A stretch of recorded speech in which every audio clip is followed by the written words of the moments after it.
Hey guys, welcome back to the channel, and today's video is all about getting your first commission.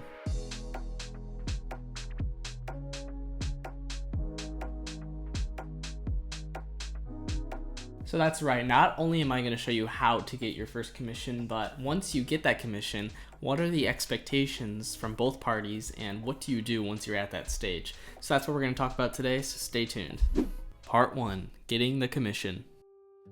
So a lot of professional composers are dependent on commissions for their source of income, and it really is a good way to make a living as a composer, but a lot of composers, especially in the beginning stages, really want to know how to get commissioned, but they don't really know where to start. It just seems like this too big of a goal, but I'm going to break it down for you and let you know how much more manageable it is and the things you can do to get yourself to the stage where you can be commissioned. So the first thing I'm going to talk about is having the skills necessary and the things, the qualities that you can offer to a commissioning party.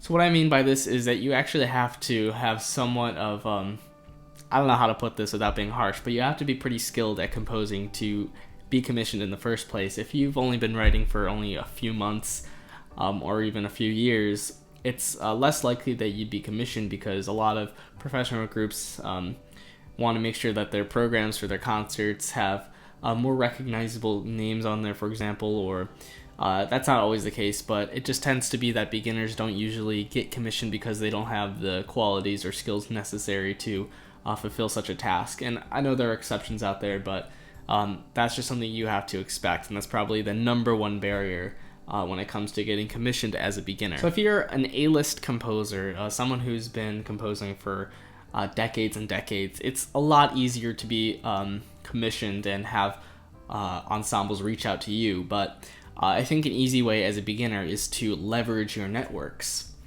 This is the best way, I think, to get commissioned, and it's how I've gotten commissioned almost every single time. It's basically having this giant network of musicians, teachers, and music lovers alike that that you know personally, you meet up with.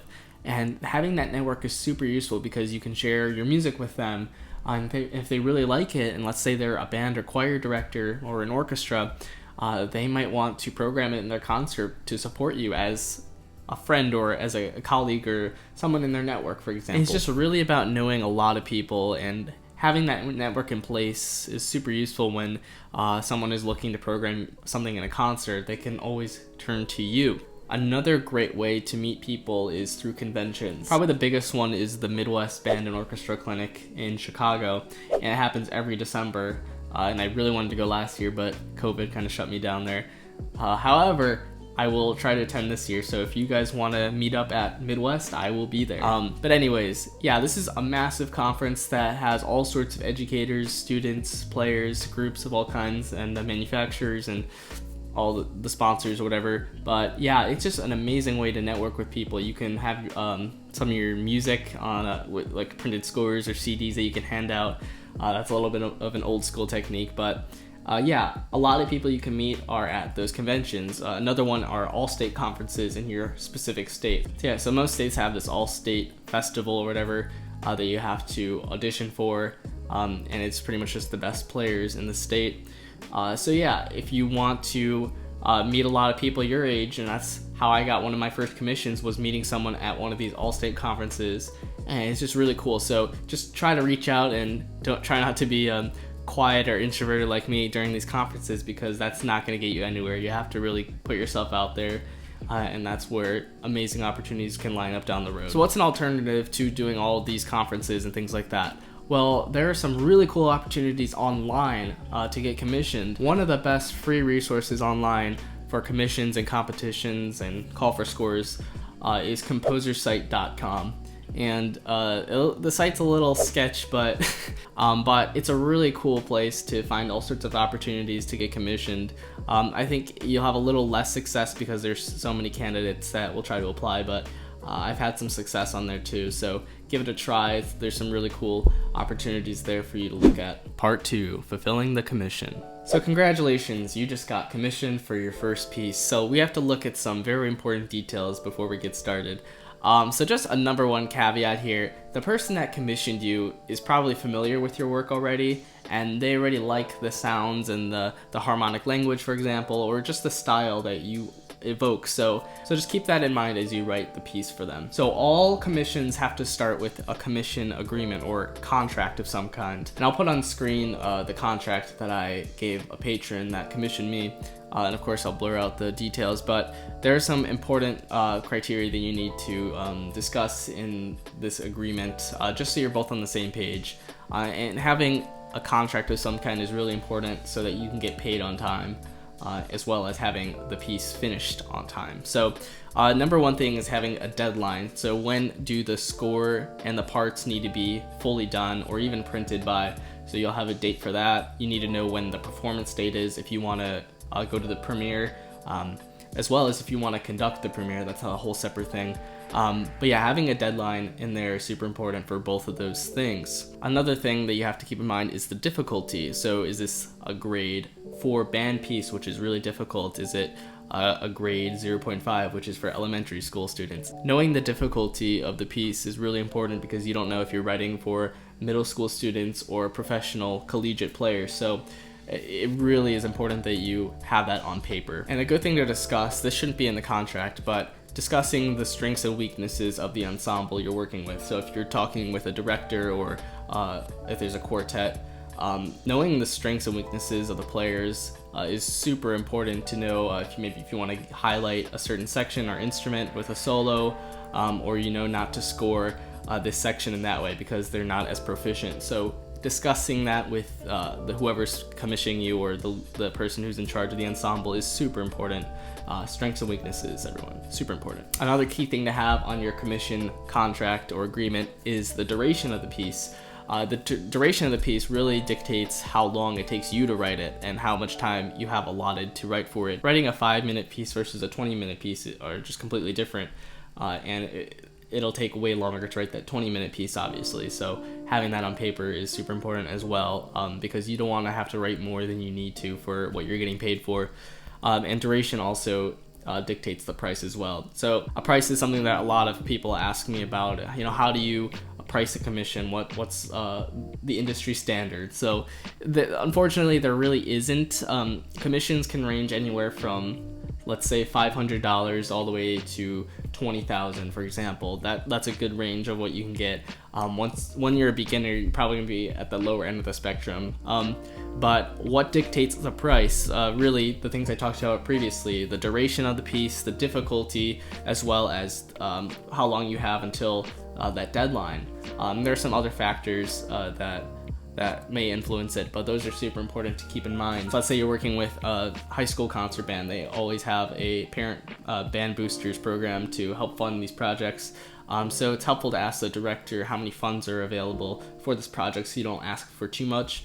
But this can also backfire because they might not offer as much as you deserve, so just keep that in mind. But a lot of composers have asked, how much money do you have for this project that is available. But yeah, you can always negotiate the price with whoever's commissioning you. If you offer up a number that's too much, they'll let you know, and you guys can come to an agreement. But never sell yourself too short, because if you're spending months and months working on a commission, you don't want to be paid only a couple $100s, because that will not support you and your career. So don't sell yourself short either. One of the most prolific band composers today is Julie Giroux, and she has this list of 10 different things that she would ask her commissioning party before she writes the commission, starting with number 1, the grade level. Obviously, this has to do with the difficulty of the piece. For band music specifically, you can go from grade 0.5, which is for elementary students, all the way to grade 5 or 6 for those professional collegiate groups. Number 2 is duration. We already talked about the length. Number 3, the numbers of players on each instrument. And this is really interesting too, because in a true wind ensemble, you only have 1 player per part. As for the concert band, you can have multiple players per part. And just knowing the exact instrumentation of your commissioning ensemble lets you know the balance and how to score things properly. And if there are certain strengths or weaknesses like we talked about, that's good to know. Number 4 is multi-movement. If this is a symphony or concerto, usually you'll have multiple movements, but for the most part, you probably just only have a single movement. Number 5, any specific solos or sections you want to highlight to give them a certain feature because they're prolific at their instrument. Number 6, what's the purpose of the commission? Is it dedicated to a certain person, an event? It's good to know that right away. Number 7, what's the date of the premiere and when do you have to have the piece finished by? Number 8, you should ask if there are any special instruments that you should be made aware of. For example, having a contrabass clarinet or a bass saxophone or something that's not in the usual instrumentation. Number 9, progress reports. These are super important and I'm going to go into detail just after this. But number 10, how do they want the commission by statement to look? And at the header of each score, there's a commission by blank. So just to make sure you get it right, you should ask the commissioning ensemble what they want it to be exactly. So once you're writing the piece, a super important factor is updating the patron or whoever's commissioning you along the way and giving them some progress reports of how the piece is going. So if the patrons are giving all this hard-earned money, they want to make sure that they're updated and informed about how the project is going. And the process of completing commission is super interesting, and that's something you can really exploit.